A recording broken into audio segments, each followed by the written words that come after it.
Mogeni also sits in that house. That house is better appraised in knowing who better represents them in the commission.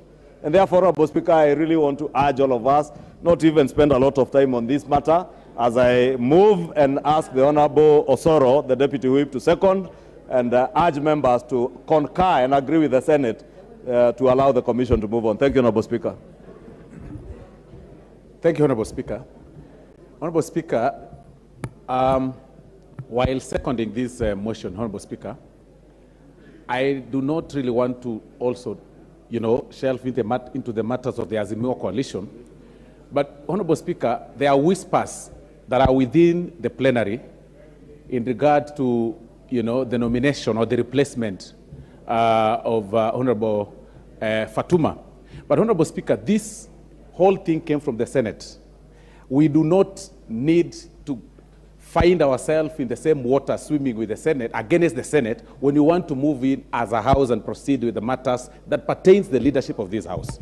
Honorable Speaker, the PSC matter has been long overdue. It's a matter that has made the whole thing, the operations of the National Assembly and even the operations of the Senate messy. Even the matters that we're discussing here today, even in regards to matters to do with budgeting and traveling and everything, or anything that touches on the members' welfare. Honorable Speaker, that can only happen when there is a constituted commission, which does not exist currently. I'm imagining the position you are at, Honorable Speaker, because you chair a commission currently of members that lost an election, most of members that lost an election.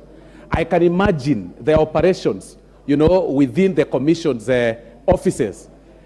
I do not want to imagine what they do, but I can tell you, Honorable Speaker, that I know you are in a hard place. And it's important for us to pass this name and proceed. And, Honorable Speaker, I urge you, once we finish passing the name, we proceed with swearing them in and proceed with the work that we deserve to do in the House.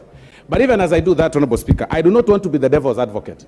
But it's important for me to say this, that our Azimio, our brothers from the Jubilee coalition should stop, I'm just being a devil's advocate, they should stop equating themselves with the ODM, because ODM is a big party and they are a small party. Their time of fame ended. I'm just being a devil's advocate.